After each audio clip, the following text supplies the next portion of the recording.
Permets-moi de te poser une question ce soir. Qui t'a dit que tu devais te contenter de peu?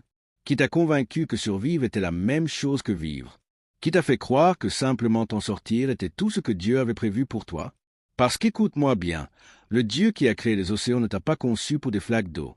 Le Dieu qui a placé les étoiles dans le ciel ne t'a pas créé pour vivre petit, silencieux et bloqué. Tu n'es pas un accident.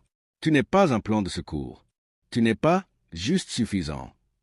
Tu as de la valeur et la valeur exige l'alignement. Certains d'entre vous vivent une vie qui ne correspond pas à qui vous êtes à l'intérieur. Ton âme sait que tu es destiné à plus, mais tes circonstances continuent de contester ton appel.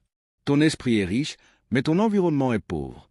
Ta vision est grande, mais ta confiance vit sous un régime de peur. Ce soir, je ne suis pas venu pour te motiver. Je suis venu pour te rappeler que tu mérites une vie à la hauteur de ta valeur. Non pas à cause de ce que tu possèdes, non pas à cause de ceux qui connaissent ton nom, mais parce que Dieu ne crée rien sans intention, sans valeur et sans but. Et lorsque tu te verras enfin comme Dieu te voit, tu cesseras de négocier avec des limites qui ne t'ont jamais été assignées. Laisse-moi te rappeler quelque chose de puissant. Ta valeur a été établie avant même que tes luttes n'apparaissent, avant que la vie ne mette ta force à l'épreuve, avant que la déception ne tente d'affaiblir ta foi, avant que le rejet ne frappe à ta porte et ne se présente par son nom. Ta valeur était déjà écrite. Dieu n'a pas attendu de voir ton niveau de réussite, ton éducation ou ta capacité à supporter la douleur avant de décider de ta valeur. Ta valeur n'a pas été négociée dans ton moment le plus bas. Elle a été établie à ta création. Réfléchis à cela dans des termes simples. Quand un nouveau-né vient au monde, cet enfant n'a rien accompli. Aucune réussite, aucun revenu, aucune réputation, aucune preuve d'intelligence ou de force. Pourtant, tout le monde le considère comme inestimable. On protège ce bébé, on en prend soin, on se lève au milieu de la nuit pour lui, on réorganise toute sa vie pour lui. Pourquoi? Parce que la valeur n'est pas quelque chose que l'on mérite.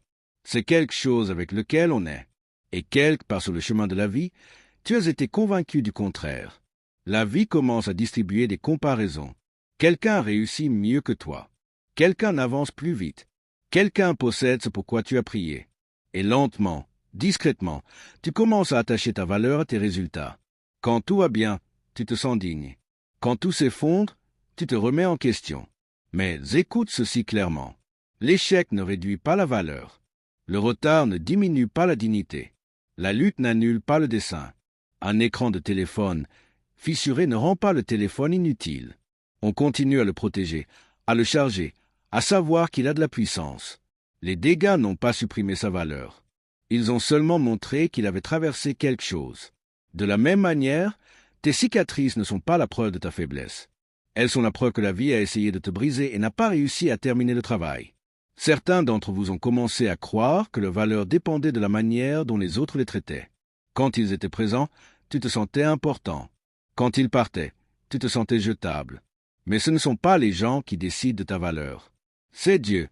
Les gens peuvent reconnaître la valeur. Ils ne la créent pas. Ce n'est pas parce que quelqu'un t'a mal traité que tu étais sans valeur.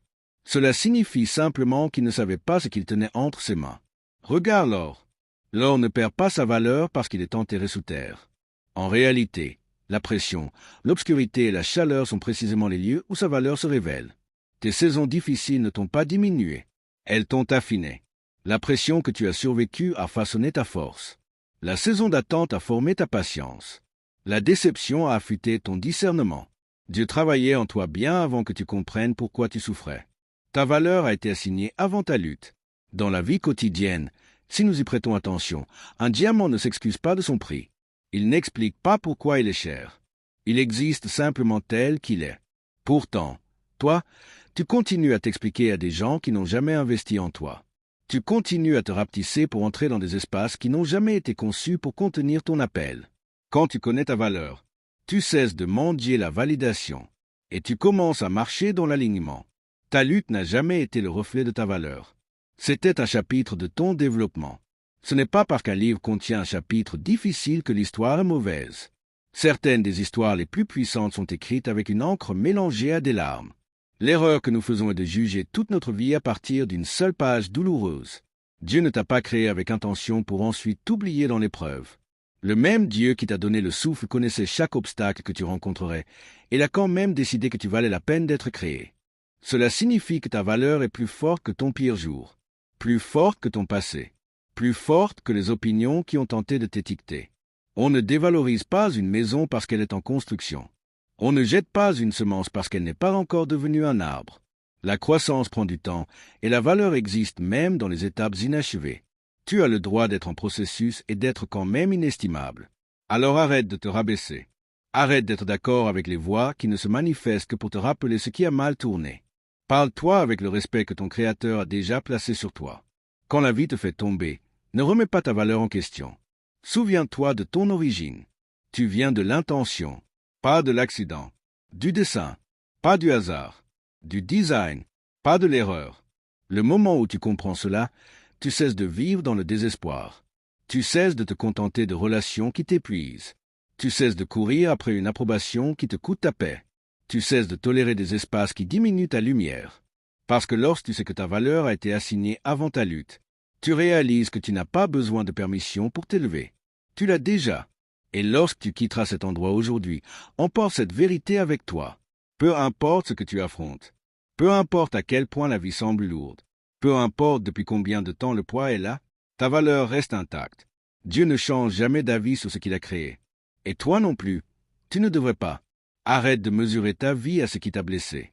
Parce que la douleur a une voix forte. Mais ce n'est pas un narrateur fiable. La douleur parle en émotion, pas en destinée. Elle te dit où tu as été blessé. Mais elle ne te dit pas qui tu es. Trop de personnes permettent à leur pire moment de devenir leur miroir permanent. Elles se réveillent chaque jour en regardant la vie à travers le prisme de ce qui a mal tourné, de ceux qui sont partis, de ce qui a échoué, de ce qui les a brisés. Et sans s'en rendre compte, elles commencent à croire que leur douleur est leur identité. Pense un instant à la vie quotidienne. Si quelqu'un se casse le bras, on ne lui dit pas qu'il est brisé pour toujours. On dit qu'il est blessé, en train de guérir, en rétablissement. Nous comprenons que la blessure est temporaire, pas l'identité de la personne. Pourtant, émotionnellement, les gens font là, haut du formulaire, à l'inverse, un chagrin d'amour et ils disent « Je ne suis pas aimable ». Un échec et ils disent « Je suis inutile ».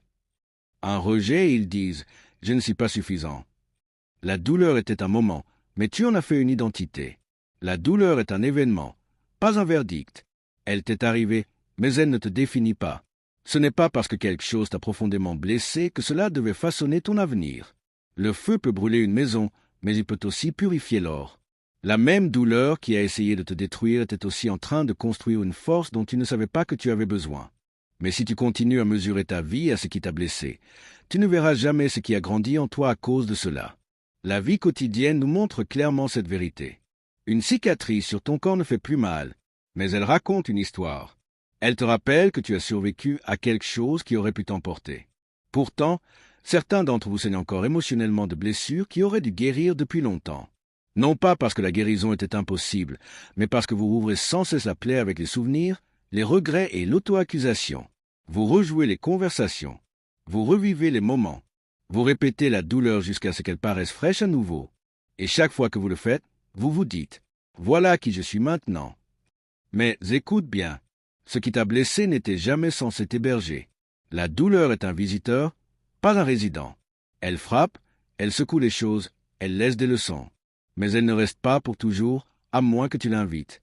Quand tu mesures ta vie à partir de la douleur, tu lui donnes une autorité qu'elle n'a jamais été censée avoir. Regarde les enfants quand ils apprennent à marcher. Ils tombent fort, parfois ils pleurent, parfois ils ont peur. Mais ils ne restent pas assis par terre en décidant qu'ils sont des échecs. Ils se relèvent et essaient encore. Quelque part en chemin, les adultes oublient cette sagesse. On tombe une fois et on se définit par la chute. On ne dit plus « j'ai échoué ». On dit « je suis un échec ». On ne dit plus « ça m'a blessé ». On dit « je suis abîmé ». La douleur devient personnelle alors qu'elle n'était que circonstancielle. Dieu n'a jamais voulu que ta douleur devienne ta prison. Elle était censée devenir ta perspective. Il y a une différence. La perspective donne de la sagesse. La prison vole ton mouvement. Quand la douleur devient perspective, tu deviens prudent, pas craintif. Tu deviens conscient, pas amer. Tu deviens plus fort, pas plus petit. Mais quand la douleur devient ta mesure, elle limite la hauteur à laquelle tu crois pouvoir aller. Pense à quelqu'un qui a été pauvre. La pauvreté est une saison, pas une sentence. Mais certaines personnes restent mentalement pauvres même quand les opportunités arrivent. Elles disent « ça ne va pas durer ». Quelque chose va mal tourner. Pourquoi? Parce qu'elles mesurent leur présent à partir de leur douleur passée. Elles ne font pas confiance à la joie parce que la douleur les a déjà trahis. Elles ne croient pas à la paix parce que le chaos est devenu familier. Mais ce qui est familier n'est pas une destinée. Ce n'est pas parce que la douleur est restée longtemps avec toi qu'elle t'appartient. Ce n'est pas parce que la lutte s'est présentée tôt dans ta vie qu'elle aura le dernier mot. Dieu ne t'a pas amené jusqu'ici pour laisser les blessures d'hier annuler la promesse de demain. La douleur est un enseignant, mais c'est un mauvais dirigeant. Apprends d'elle, mais ne vis pas sous son autorité. Apprends les limites, la sagesse, la patience et la force. Mais refuse de laisser la douleur décider de ce que tu mérites, jusqu'où tu peux aller, ou combien de joie tu as le droit d'expérimenter. Tu n'es pas en retard parce que tu as été blessé. Tu n'es pas faible parce que tu as pleuré. Tu n'es pas en arrière parce que la vie t'a ralenti. La guérison prend du temps. Et le temps ne diminue pas ta valeur. Le simple fait que tu sois encore debout après tout ce que tu as traversé prouve déjà ta force. Alors arrête de te présenter au monde à travers tes blessures. Arrête de dire « parce que cela m'est arrivé, je ne peux pas ». Commence à dire « parce que cela m'est arrivé, je comprends davantage ». Il y a une puissance immense dans le fait de ne pas laisser la douleur raconter ton histoire. Quand tu arrêtes de mesurer ta vie à ce qui t'a blessé, tu commences à la mesurer à ce que tu as survécu. Et survivre n'est pas insignifiant. C'est sacré. Cela signifie que Dieu t'a porté à travers quelque chose qui aurait pu t'écraser. Et si tu as traversé cela, il n'y a rien devant toi que tu ne sois équipé pour affronter. Ta douleur peut t'expliquer des parties de ton parcours, mais elle ne définit pas ta destination. Tu es plus que ce qui t'a blessé. Tu l'as toujours été. Et le moment où tu cesses de laisser la douleur te mesurer, tu te donnes la permission de t'élever vers la vie qui t'attendait depuis le début. Tu n'as pas été créé pour simplement survivre. La survie, c'est ce que tu fais quand le danger est partout et que l'espoir semble rare. C'est retenir ton souffle, te crisper, attendre le prochain problème. Et pendant un temps, la survie est nécessaire. Elle te garde en vie quand la vie est lourde, quand les ressources sont faibles, quand la force semble empruntée. Mais la survie n'a jamais été censée devenir ton adresse permanente. C'était une phase, pas une destination. Trop de personnes se réveillent chaque matin déjà fatiguées, déjà sur la défensive, déjà en s'attendant à ce que quelque chose tourne mal. Elles appellent cela être réaliste, mais c'est en réalité vivre en mode défense. On célèbre le fait de tenir la journée, pas de grandir à travers elle. On dit, au moins, je gère, j'essaie juste de m'en sortir. Écoute le langage. S'en sortir, tenir le coup, survivre, c'est la survie qui parle, pas la destinée. Pense à quelqu'un qui se noie. Il ne semble pas gracieux. Il se débat. Il allaite. Il utilise toute son énergie juste pour rester à flot. Voilà à quoi ressemble la survie. Un effort constant sans mouvement vers l'avant. Et certains d'entre vous nagent en mode survie depuis si longtemps que vous avez oublié ce que signifie être sur un sol ferme. Vous avez oublié que la vie peut être vécue avec paix, joie et direction, pas seulement avec endurance. Mais Dieu ne t'a pas créé pour lutter jusqu'à la fin. Il ne t'a pas donné des visions pour que tu les ignores, des dons pour que tu les enterres, ni des rêves pour que tu t'en excuses. Tu as été créé pour respirer, pas pour suffoquer, pour t'étendre, pas pour te limiter, pour avancer, pas pour stagner. Regarde une graine. Enterrée dans le sol, elle pourrait dire « Je suis vivante, je survis ». Mais survivre n'est pas son but. La pression de la terre n'est pas une punition. C'est une préparation. Si la graine refuse de croître, elle n'accomplit jamais sa raison d'être. De la même manière, certaines pressions que tu subis ne sont pas là pour t'écraser. Elles sont là pour te faire grandir. Mais si tu restes en mode survie, tu manqueras l'invitation à t'élever. La vie quotidienne montre clairement cette différence.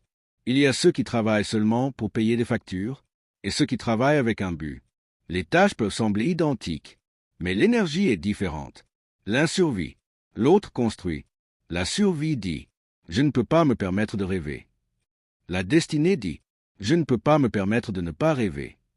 Quand tu vis seulement pour survivre, tu prends des décisions basées sur la peur. Quand tu vis pour prospérer, tu prends des décisions basées sur la vision. Le mode survie te fait accepter moins. Tu tolères des relations qui t'épuisent parce que tu as peur d'être seul. Tu restes, bas du formulaire, dans des espaces qui te rétrécissent parce que l'incertitude te semble dangereuse. Tu fais taire ta voix parce que la tension paraît risquée. La survie te dit de jouer petit pour ne plus être blessé. Mais s'épanouir demande du courage. Le courage de croire que la vie peut être plus qu'une lutte constante. Même les animaux connaissent la différence. Un animal en mode survie est toujours en alerte, toujours tendu, toujours prêt à fuir. Il ne peut pas se reposer. Il ne peut pas profiter. Il ne peut pas créer. Et lorsque les humains vivent ainsi trop longtemps, ils oublient comment se reposer, comment espérer, comment imaginer quelque chose de meilleur. Ils deviennent des experts en endurance, mais des débutants en joie. Dieu n'a jamais voulu que tu passes toute ta vie à te préparer au pire. Il y a un temps pour combattre et un temps pour s'épanouir. Un temps pour se protéger et un temps pour s'ouvrir. Si tout ce que tu fais, c'est survivre, tu arriveras à la fin de ta vie en ayant vécu avec prudence au lieu de vivre pleinement. Pense à quelqu'un qui a échappé à la pauvreté. Lorsque l'argent arrive, la pensée de survie dit « Garde tout, ne profite pas, n'investis pas, ne rêve pas, ça pourrait disparaître. » Mais la pensée de croissance dit « Je peux bâtir, je peux planifier, je peux créer de la stabilité. » Le corps est peut-être sorti de la lutte, mais l'esprit est encore bloqué en mode survie. C'est pourquoi certaines personnes ne connaissent jamais la paix, même lorsque leurs circonstances changent. Tu n'es pas conçu pour vivre dans la peur de tout perdre. Tu es conçu pour gérer, faire croître et multiplier ce qui t'a été donné. S'épanouir ne signifie pas que la vie sera parfaite. Cela signifie que la vie aura un sens. Cela signifie que tu te lèves avec intention, pas seulement par obligation. Cela signifie que tu respires profondément au lieu de retenir ton souffle. S'épanouir commence lorsque tu te donnes la permission de vouloir plus, pas plus de choses, mais plus de sens, plus d'alignement, plus de paix, plus d'impact. La survie demande comment traverser cette journée? L'épanouissement demande comment devenir la personne que j'ai été créé pour être? Et voici la vérité. Dieu ne mettrait pas de la grandeur en toi s'il attendait seulement que tu endures la vie. Il l'a placé en toi pour que tu l'exprimes.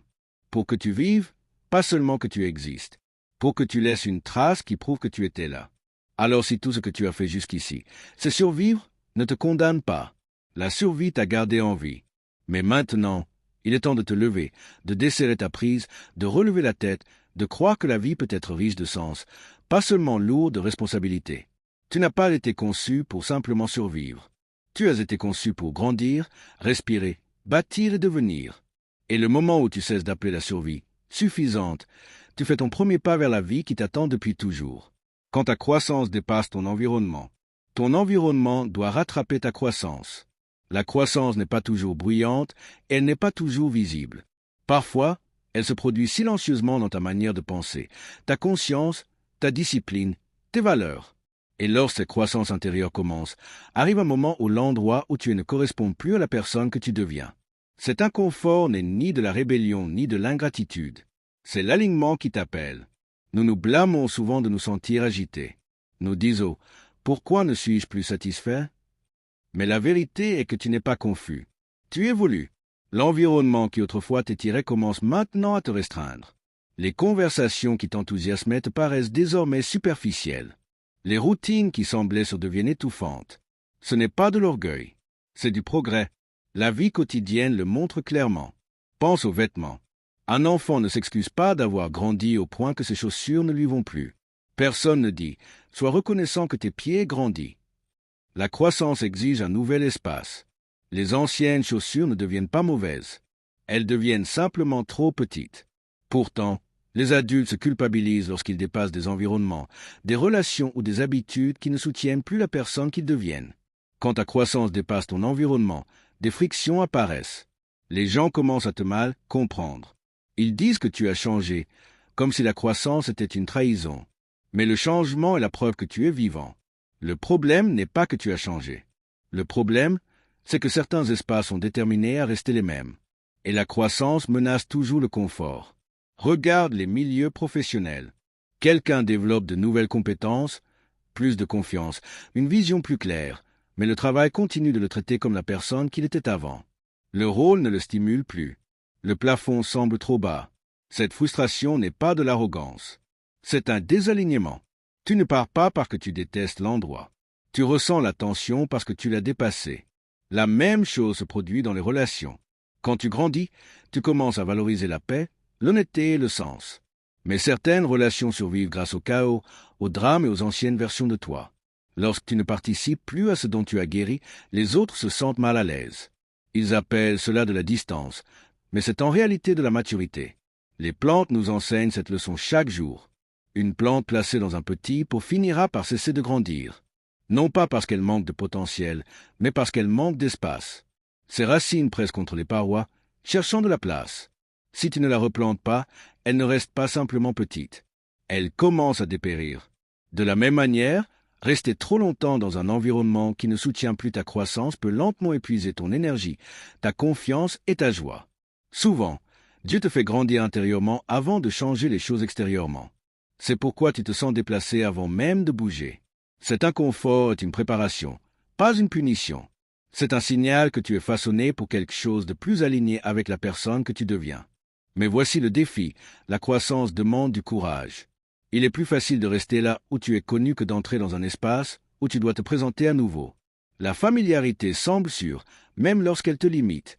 La croissance murmure, il y a plus. La peur crie. Et si tu perds ce que tu as? Et beaucoup choisissent le confort plutôt que l'appel. La vie quotidienne en est pleine d'exemples. Quelqu'un améliore son état d'esprit, commence à apprendre, devient discipliné, mais son groupe d'amis continue de se moquer des rêves et de décourager l'effort. Peu à peu, cette personne recommence à se rétrécir. Non pas parce qu'elle a cessé de grandir, mais parce que l'environnement ne soutenait pas sa croissance. Une croissance non soutenue devient épuisement. Ton environnement devrait t'arroser, pas te vider. Il devrait t'étirer, pas t'étouffer. Il devrait te pousser à t'élever, pas te forcer à te rétrécir. Cela ne signifie pas que tout le monde autour de toi doit changer. Mais cela signifie que tu dois être intentionnel quant à l'endroit où tu te plantes. Parfois, grandir signifie changer d'espace physique.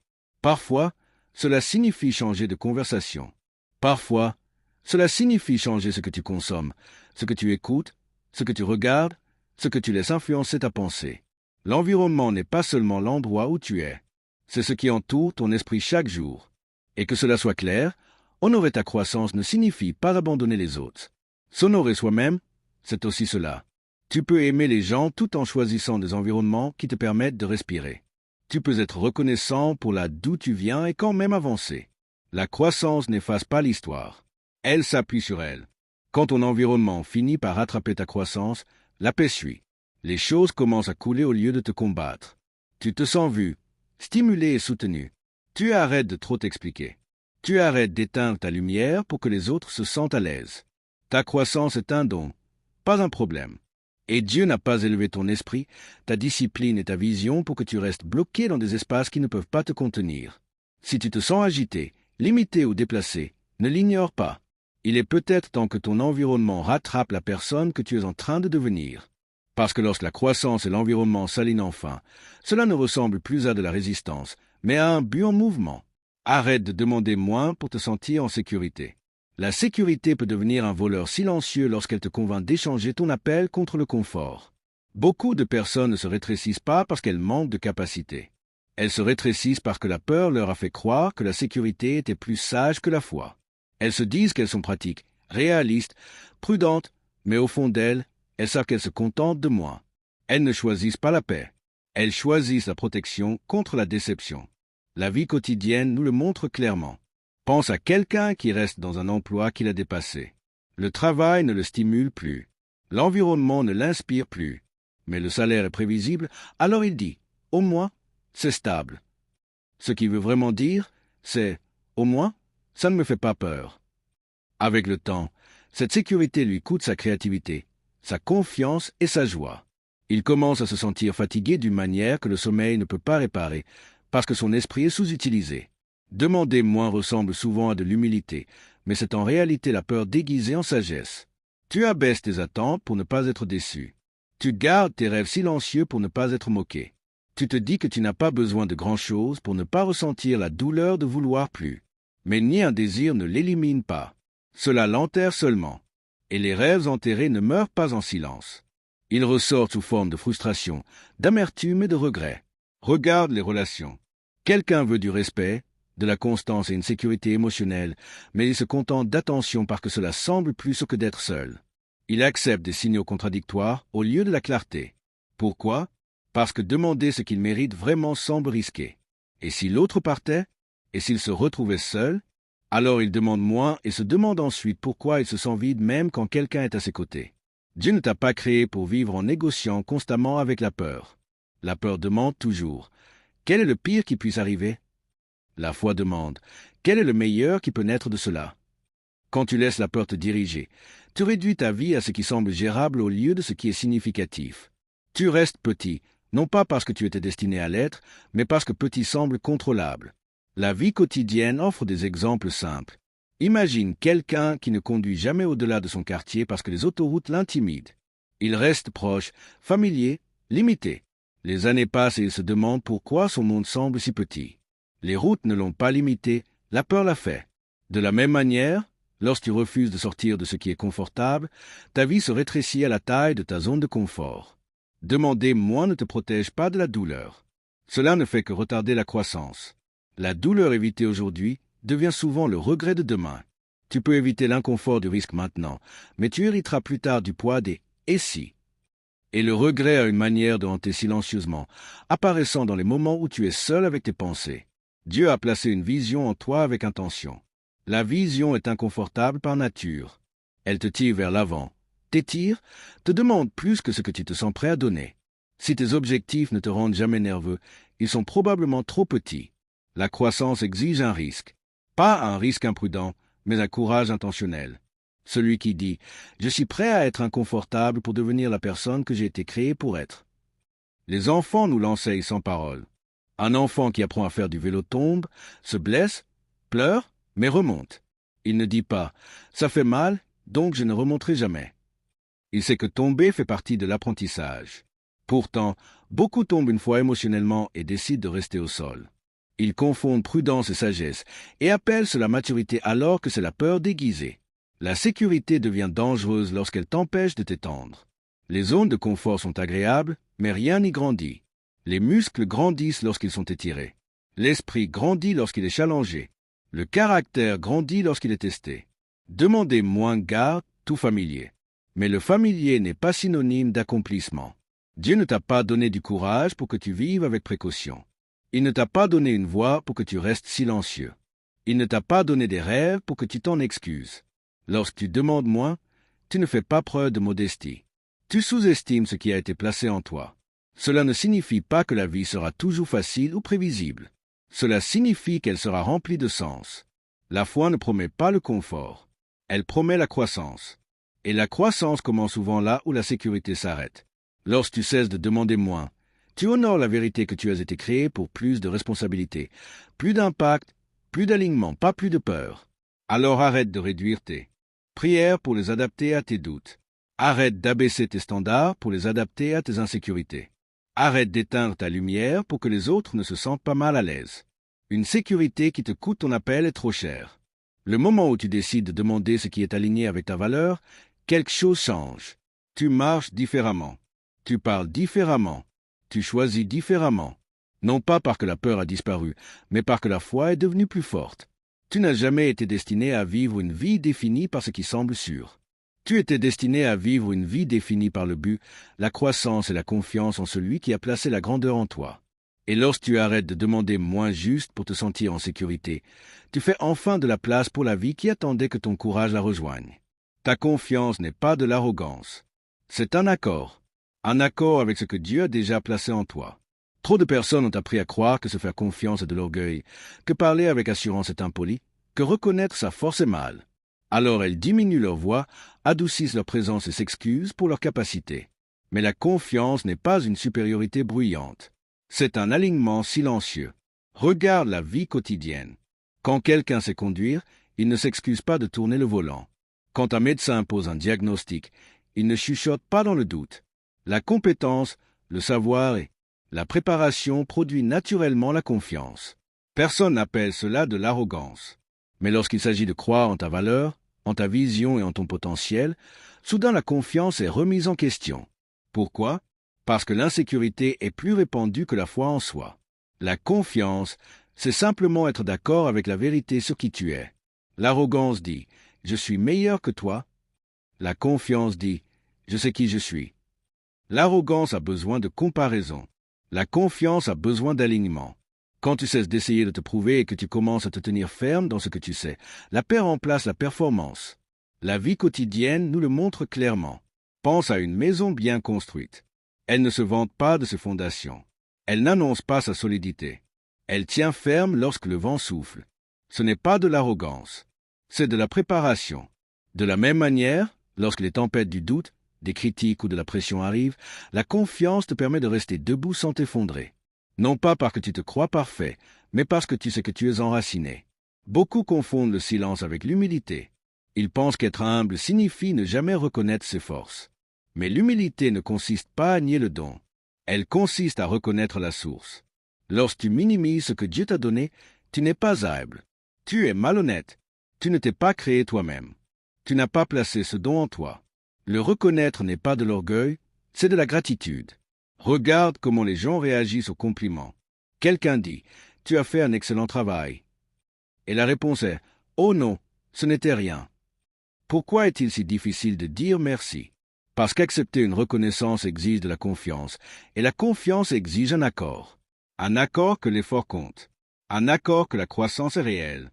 Un accord que tu as le droit d'être bon dans quelque chose. Dans la vie professionnelle, la différence entre confiance et arrogance est claire. La personne confiante écoute, apprend et s'adapte. La personne arrogante interrompt, domine et refuse de grandir. La confiance laisse place à l'amélioration parce qu'elle est sécurisée. L'arrogance est fragile. Elle doit constamment se défendre. Dieu ne t'a pas conçu pour vivre dans le doute de toi-même. Le doute te rend hésitant. Les personnes hésitantes manquent des opportunités. Tu remets tes décisions en question. Tu attends une permission qui ne viendra jamais. Tu retardes l'action parce que tu ne fais pas confiance à ta propre voix. La confiance, en revanche, ne signifie pas que tu ne ressens jamais la peur. Elle signifie que la peur n'a pas le dernier mot. Pense à un enfant qui apprend à parler. Au début, ses mots sont maladroits. Ses phrases sont brisées. Mais personne ne se moque de lui ni ne lui dit de se taire. On l'encourage à parler davantage. Pourquoi? Parce que la croissance exige l'expression. Pourtant, adulte, beaucoup se taisent par peur de se tromper. La confiance dit « Je suis prêt à parler et à apprendre ». L'arrogance dit « J'ai toujours raison ». La confiance change la manière dont tu entres dans une pièce. Tu n'as pas besoin de t'annoncer. Tu n'as pas besoin de rivaliser pour attirer l'attention. Tu n'as pas besoin d'expliquer ta valeur. Tu te présentes préparé, présent et enraciné. Et les gens le ressentent. Non pas parce que tu as exigé le respect, mais parce que la confiance l'inspire naturellement. La vie quotidienne montre aussi que la confiance grandit avec la responsabilité. Quand on confie une tâche à quelqu'un et qu'il la réalise bien, sa confiance augmente. De la même manière, chaque fois que tu agis en accord avec ce que tu crois être, ta confiance s'approfondit. L'accord mène à l'action, et l'action renforce la croyance. Beaucoup attendent de se sentir confiants avant d'agir. Mais la confiance vient souvent après l'action, pas avant. Tu avances malgré l'incertitude, et la certitude grandit avec l'expérience. L'accord commence le processus. Tu dis, je ne sais peut-être pas tout, mais je sais assez pour commencer. Dieu a placé un but en toi avant même que tu ne doutes de toi-même. Ce but ne disparaît pas à cause des erreurs, des retards ou de la peur. La confiance, c'est choisir d'être en accord avec ce but, même lorsque tes émotions disent le contraire. Alors cesse de confondre insécurité et humilité. Cesse d'appeler le doute sagesse. Cesse de diminuer ta présence pour mettre les autres à l'aise. Quand tu te tiens en accord avec ce que Dieu a placé en toi, tu ne deviens pas arrogant. Tu deviens aligné. Et l'alignement change tout. Ta voix devient stable. Tes décisions deviennent plus claires. Tes pas deviennent intentionnels. Non pas parce que tu te crois meilleur que les autres, mais parce que tu es enfin d'accord avec la vérité sur qui tu es. Ta confiance n'est pas de l'arrogance. C'est un accord. Et au moment où tu cesses de contester ta propre valeur, tu entres dans la force qui t'attendait depuis le début. Le retard ne signifie pas le refus. L'attente est l'une des saisons les plus mal comprises de la vie. Quand les choses n'arrivent pas à temps, quand les portes ne s'ouvrent pas aussi vite que tu l'espérais, quand les prières semblent sans réponse, beaucoup pensent que quelque chose ne va pas avec eux, avec leurs rêves ou avec Dieu. Mais le retard n'est pas un rejet. C'est souvent une préparation qui travaille silencieusement en arrière-plan. La vie quotidienne nous enseigne cela de manière simple. Lorsque tu commandes quelque chose de précieux en ligne, cela n'arrive pas instantanément. Il y a un traitement, un emballage, un transport. Le retard ne signifie pas que ta commande a été annulée. Cela signifie qu'elle est en cours de préparation. Mais si tu ne comprends pas le processus, l'attente ressemble à de la négligence. De la même manière, beaucoup abandonnent leurs rêves parce qu'ils interprètent mal le retard comme un échec. Pense à un étudiant qui attend d'obtenir son diplôme. Il ne peut pas entrer le premier jour d'école et exiger un diplôme. Le temps, l'apprentissage, les erreurs et la croissance sont nécessaires. S'il abandonne au milieu du parcours, ce n'est pas parce que le diplôme lui a été refusé. C'est parce qu'il a refusé le processus. Le retard fait partie du développement, pas une preuve de disqualification. Dans la vie, nous faisons confiance à la préparation dans les domaines que nous comprenons, mais nous la rejetons dans les domaines qui mettent notre foi à l'épreuve. Un arbre fruitier ne donne pas de fruits la première année. Personne ne se tient devant un jeune arbre en colère parce qu'il ne produit pas encore. Nous comprenons que les racines doivent pousser avant que les fruits apparaissent. Pourtant, dans nos propres vies, nous voulons des résultats visibles avant que la force intérieure ne soit construite. Nous voulons les résultats sans l'endurance. Le retard te protège souvent de recevoir quelque chose avant d'être prêt. Obtenir ce que tu veux trop tôt peut te briser au lieu de te bénir. La responsabilité sans maturité devient pression. L'opportunité sans discipline devient chaos. Dieu retient parfois, non pas parce qu'il est incapable, mais parce qu'il est sage. La vie quotidienne en donne des exemples clairs. Quelqu'un reçoit une promotion soudaine sans préparation. Il gagne plus d'argent, obtient plus d'autorité, mais manque de sagesse. Le stress augmente, les relations souffrent, la confiance s'effondre. L'opportunité était bonne, mais le moment était mauvais. Le retard aurait. Tu as bâti la capacité de le porter. Les saisons d'attente façonnent le caractère. Elles enseignent la patience, la discipline, l'humilité et la confiance. Ces qualités ne s'apprennent pas dans le confort. Elles se forgent dans la pause. Le retard te ralentit suffisamment pour affiner tes motivations. Il révèle si tu veux le succès pour la validation ou pour un véritable but. Il t'enseigne à construire ta force en privé afin de ne pas t'effondrer en public. Beaucoup abandonnent pendant le délai parce qu'ils confondent silence et absence. Ce n'est pas parce que tu ne vois pas de mouvement que rien ne se passe. Les graines poussent dans l'obscurité avant de percer la surface. Les racines se développent là où personne n'applaudit. Le délai est souvent l'endroit où le vrai travail se fait. Pense aux routines quotidiennes. Cuire des aliments crus prend du temps. Si tu précipites le processus, tu n'obtiens pas de la nourriture, tu obtiens la maladie. Mais lorsque tu laisses la chaleur, le temps et la patience faire leur œuvre, le résultat est satisfaisant et sain. De la même manière, le délai permet à la vie de te façonner, de te fortifier, de te préparer pour ce que tu demandes. Le délai enseigne aussi le discernement. Il révèle qui est sérieux et qui est simplement porté par l'émotion. Ceux qui ne sont motivés que par l'excitation des saisons rapides s'éloignent lorsque les saisons deviennent lentes. L'attente filtre l'engagement. Si tu es prêt à rester constant sans applaudissement, tu es en train d'être préparé à exercer une influence avec responsabilité. Dieu utilise souvent le délai pour te rediriger. Ce que tu pensais vouloir n'est peut-être pas ce dont tu as réellement besoin. L'attente crée un espace pour la clarté. Elle t'aide à voir des options que tu étais trop pressé de remarquer. Parfois, le délai ne concerne pas la destination, mais l'ajustement de la direction. La vie quotidienne nous rappelle qu'une force construite lentement dure plus longtemps. Les solutions rapides s'effacent. Le succès instantané s'effondre souvent, mais une croissance progressive crée la stabilité. Des muscles développés avec le temps sont plus solides que se forcer rapidement.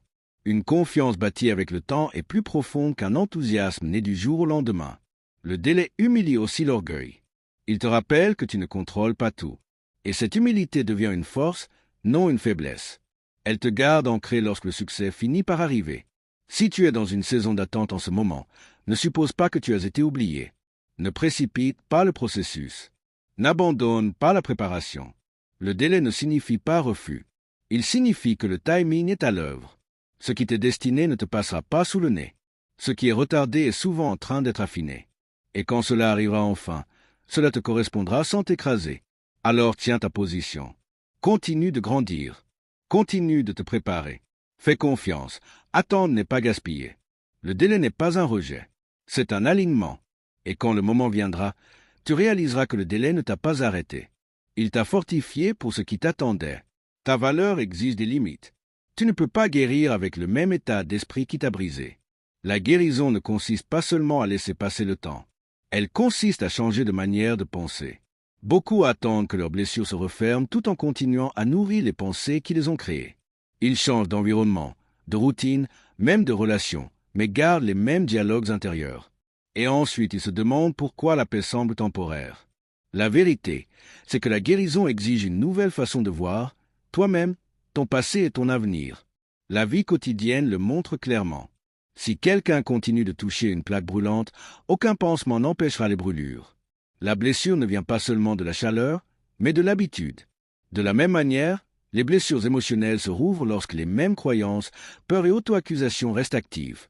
La guérison commence lorsque tu cesses de penser de la manière qui t'a blessé au départ. Beaucoup essaient de guérir tout en posant les mêmes questions qui les ont piégés. Pourquoi n'étais-je pas suffisant? Pourquoi est-ce que j'échoue toujours? Pourquoi cela m'arrive-t-il encore? Ces questions ne conduisent pas à la croissance. Elles renforcent la douleur. Un état d'esprit de guérison pose d'autres questions. Qu'est-ce que je peux apprendre? Que révèle cette situation? Comment puis-je devenir plus fort à travers cela? Change la question et tu changes la direction de ta vie. Les exemples quotidiens sont partout. Quelqu'un qui a grandi dans la critique peut développer la croyance que rien de ce qu'il fait n'est jamais assez bien. Même lorsqu'il réussit, il minimise. Même lorsqu'il est aimé, il doute. Le temps passe, mais la blessure reste ouverte parce que l'état d'esprit reste le même. La guérison ne vient pas de davantage de compliments. Elle vient de la réécriture de la croyance. Pense à quelqu'un qui se remet d'une blessure physique. Les médecins ne traitent pas seulement la plaie. Ils changent aussi le comportement.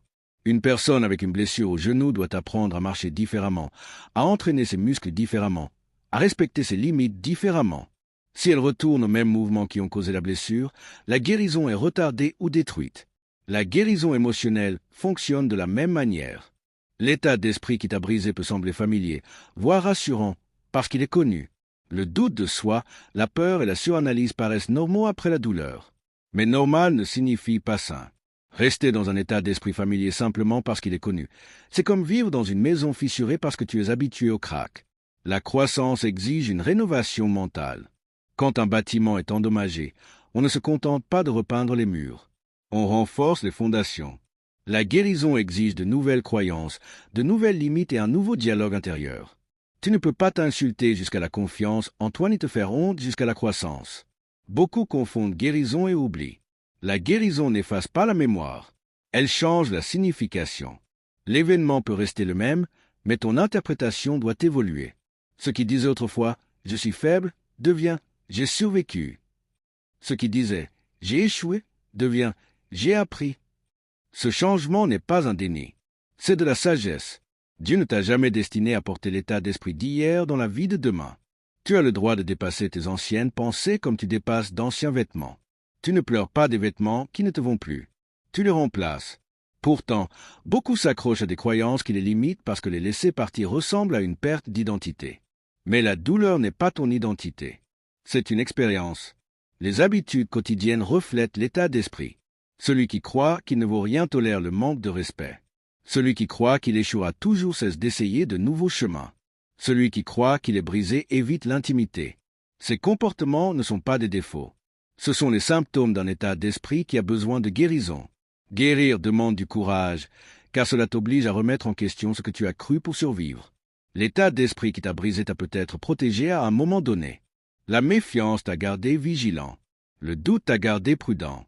Mais ce qui protège dans une saison peut devenir un poison dans une autre. On ne jette pas le bouclier, on le dépose quand la bataille est terminée. Dieu guérit par le renouvellement, pas par la répétition. Une nouvelle vie exige une nouvelle manière de penser. Quand tu permets à ton esprit d'être renouvelé, tes réactions changent, tes déclencheurs perdent leur pouvoir, ta confiance grandit en silence et ta paix devient stable, non circonstancielle. Quand tu t'élèves, les autres se souviennent de ce qui est possible. Mieux ne peut pas naître en pensant de la même manière. Arrête de revisiter la douleur avec les mêmes conclusions. La guérison commence lorsque tu décides de te voir différemment, de te parler avec vérité plutôt qu'avec les blessures du passé, de choisir la croissance au lieu de la familiarité. Tu ne peux pas guérir avec l'état d'esprit qui t'a brisé. Mais au moment où tu permets à ta façon de penser de changer, la guérison cesse d'être une lutte et devient un processus. Et ce processus te ramène à toi-même, plus fort, plus sage, prêt pour la vie que la guérison rend possible. Ta valeur exige des limites. Tout ce qui a vraiment de la valeur est protégé, non exposé à n'importe qui ou n'importe quoi. Nous verrouillons les portes non pas parce que ce qu'il y a à l'intérieur est faible, mais parce que cela compte. Nous protégeons l'argent, les documents et les personnes que nous aimons parce qu'un accès sans limite mène à la perte. De la même manière, ton temps, Ton énergie, tes émotions et ton objectif ont besoin de limites, non pas des murs d'amertume, mais des portes de sagesse. La vie quotidienne enseigne constamment cette vérité. Un téléphone sans mot de passe invite aux abus. Une maison sans porte invite au danger. Pourtant, beaucoup vivent avec un accès libre à leur cœur, à leur paix et à leur temps, puis se demandent pourquoi ils se sentent épuisés, irrespectés ou dépassés. Ce n'est pas parce qu'ils aiment trop, c'est parce qu'ils protègent trop peu. Les limites ne consistent pas à repousser les autres. Elles consistent à t'honorer toi-même. Elles t'aident à décider ce que tu autorises, ce que tu limites et ce que tu refuses. Lorsque tu manques de limites, les gens n'apprennent pas ta valeur, ils la testent. Et chaque fois que tu acceptes un comportement qui te blesse, tu apprends silencieusement aux autres comment te traiter. Pense aux relations quotidiennes. Quelqu'un t'appelle constamment tard le soir avec ses problèmes, sans jamais demander comment tu vas, sans respecter ton repos. Au début, tu te sens utile. Avec le temps, tu te sens utilisé. Sans limite, la générosité se transforme en ressentiment. Les limites ne t'empêchent pas d'être bienveillant. Elles empêchent la bienveillance de devenir un abandon de soi. Le travail offre un autre exemple clair. Une personne qui ne dit jamais non reçoit de plus en plus de tâches. Non pas parce qu'elle est seulement capable, mais parce qu'elle est disponible. Son travail acharné passe inaperçu parce qu'il est attendu. Son épuisement est ignoré parce qu'elle ne s'est jamais plainte. Les limites ne la rendraient pas paresseuse. Elles rendraient sa contribution visible. Les limites sont le reflet du respect de soi. Lorsque tu te respectes, tu apprends aux autres à faire de même.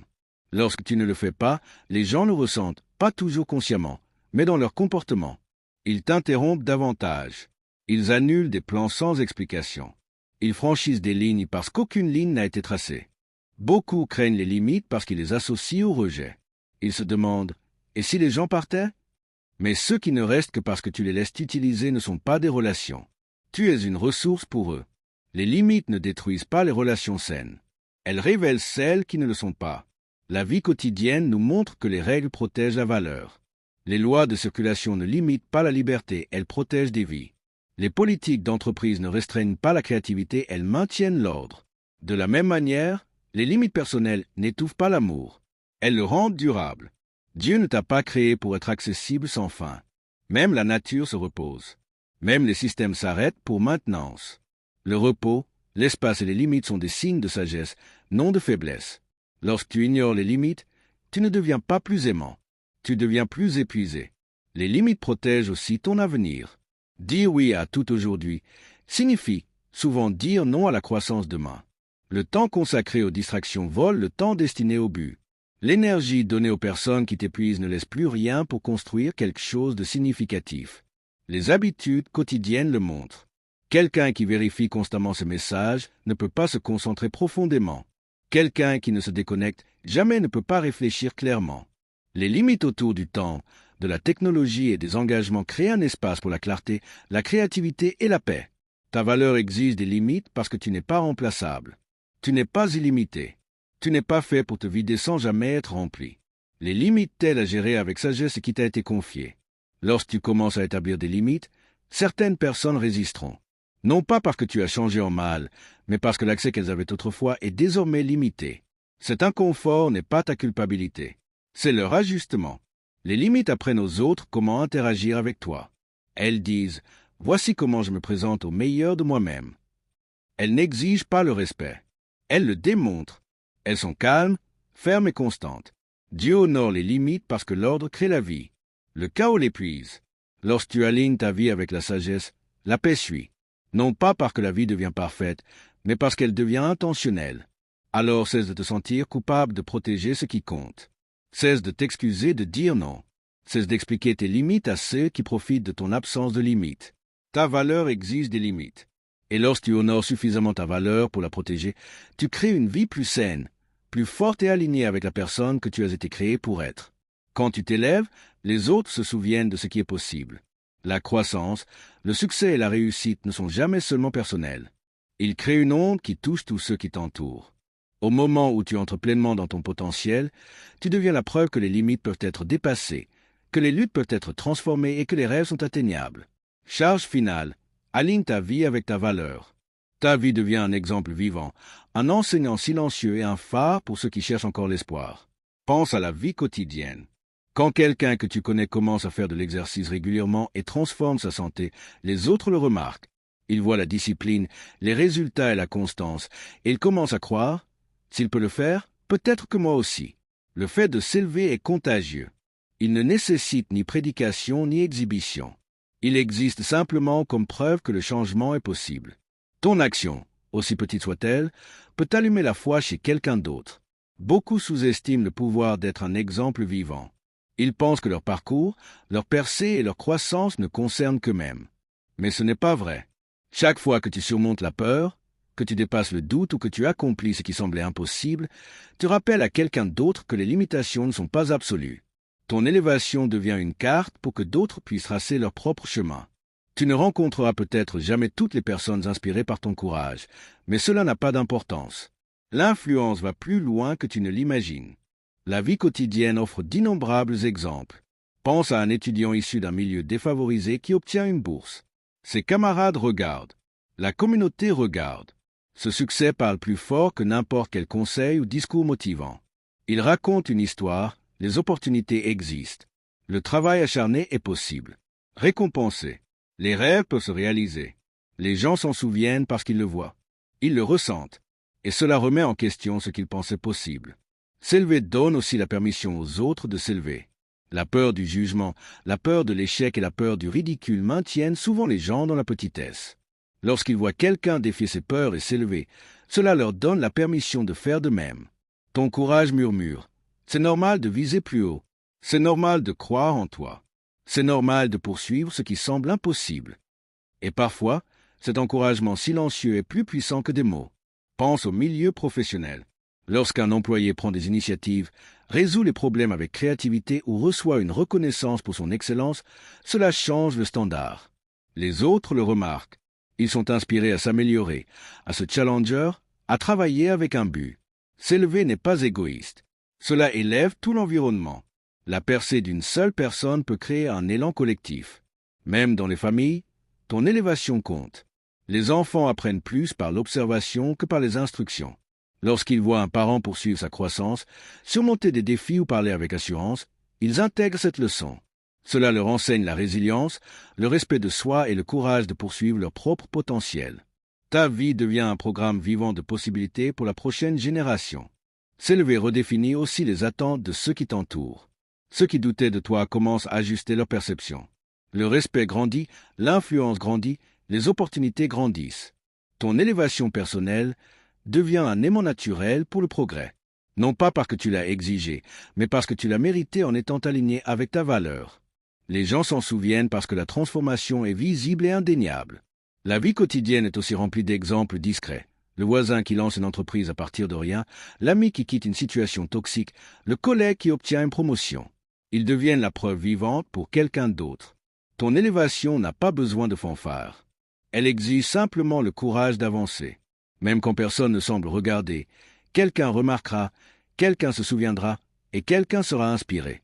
S'élever transforme aussi la perception que tu as de toi-même. Lorsque tu découvres ce dont tu es capable, tu cesses de te sous-estimer. La confiance grandit, la vision s'élargit, la peur diminue. Ce changement intérieur devient un modèle pour les autres. Les gens se souviennent non seulement de ce que tu as accompli, mais de la manière dont tu as gravi la montagne. La persévérance, la patience, la discipline et la grâce aux pressions. Ton élévation porte aussi un héritage.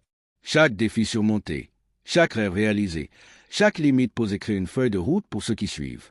Même ceux qui ne te rencontreront jamais peuvent apprendre de ton histoire, imiter tes stratégies et puiser du courage dans ton exemple. S'élever n'est jamais seulement une question de destination. C'est le chemin que tu éclaires pour les autres. Alors comprends ceci. Ton succès, ta croissance et ton courage ne t'appartiennent pas uniquement.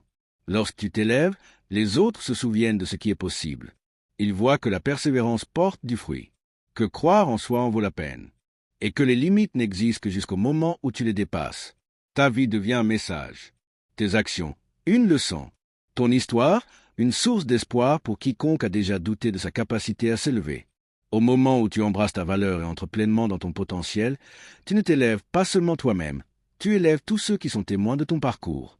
Ton élévation devient un témoignage vivant, une étincelle de possibilités et un appel silencieux à l'action. Quand tu t'élèves, les autres s'en souviennent. Et lorsque les autres s'en souviennent, le monde se rapproche un peu plus de ce qu'il pourrait être. Lorsque les gens refusent de se contenter du minimum, refusent de douter et refusent d'oublier l'heure,